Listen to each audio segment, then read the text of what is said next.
Assalamualaikum warahmatullahi wabarakatuh. Perkenalkan, nama saya Deandra Karenina dengan NPM 117196608. Saya mahasiswa Fakultas Kedokteran Universitas Gunadarma. Saya akan melakukan keterampilan klinis pemeriksaan pendengaran dan keseimbangan. Ibu, pagi. Perkenalkan, nama saya Dr. Deandra Karenina. Saya bertugas di klinik pada pagi hari ini. Di sini saya akan melakukan pemeriksaan tes keseimbangan dan pendengaran. Apakah ibu bersedia? Bersedia. Oke, baik. Yang pertama, menyiapkan penderita, lalu menyiapkan alat dan bahan, lalu mencuci tangan sebelum tindakan, dan memakai kepala lampu dengan benar. Cara memegang otoskop dengan benar yaitu memegang telinga sebelah kiri dengan menggunakan tangan sebelah kanan dan otoskop di tangan sebelah kiri. Di sini saya akan melakukan tes pendengaran yang terdiri dari tes Rine, tes Weber, dan tes Swabah. Selanjutnya saya akan melakukan tes Rine. Yang pertama, getarkan garpu penala lalu tempelkan pada mastoideus pasien. Apabila masih tidak didengar, ibu masih mendengar? Tidak. Oke. Pindahkan ke liang telinga pasien. Jika pasien masih mendengar, itu disebut rine positif. Kalau pasien tidak mendengar, disebut rine negatif. Nah, tekan garpu penala, lalu tempelkan pada di atas pasien, tengah pasien.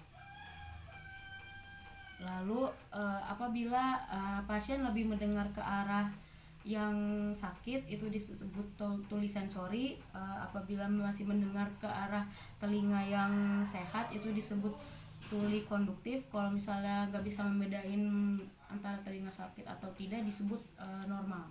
Getarkan lalu taruh di prosesus mastoideus pasien. Setelah itu, setelah pasien tidak mendengar, lalu taruh di prosesus mastoideus si pemeriksa. Apabila si pasien masih mendengar, berarti itu disebut swaba memanjang. Kalau misalnya pasien tidak mendengar lagi, itu disebut swaba memendek. Selanjutnya, meminta pasien untuk duduk. Bu, apabila nanti saya berbisik, apabila ibu mendengarnya, ibu katakan ya apa yang saya bicarakan. Baik, Dok. Lalu usahakan kondisi di ruangan sekitar itu hening. Lalu mulai berbisik. Apabila pasien mendengar, itu disebut normal.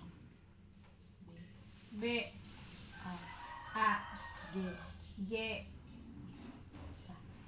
Selanjutnya, pemeriksaan tes keseimbangan yang terdiri dari uji Romberg, stepping test, dan post pointing test. Itu uji Romberg. Yang pertama, pasien berdiri lalu tangannya di dada dengan mata tertutup dan kaki rapat. Selama 30 detik. Apabila pasien ada jatuh atau seperti apa, berarti pasien ada gangguan keseimbangan. Selanjutnya, stepping test. Menyuruh pasien untuk tangannya ke depan seperti ini, lalu berjalan di tempat selama 50 kali. Apabila ada pasien berpindah tempatnya lebih dari 1 meter, berarti dia ada gangguan keseimbangan. Pointing test. Yang pertama, meminta pasien untuk tangan tunjuk seperti ini, lalu di hidung taruh, matanya tutup, lalu seperti ini. Yang cepat bisa, Bu. Apabila pasien bisa menjalaninya, berarti dalam batas normal. Lalu bisa juga seperti ini, ketemu jari telunjuk dan jari telunjuk. Nah, di sini pasien dapat mengikuti dengan benar.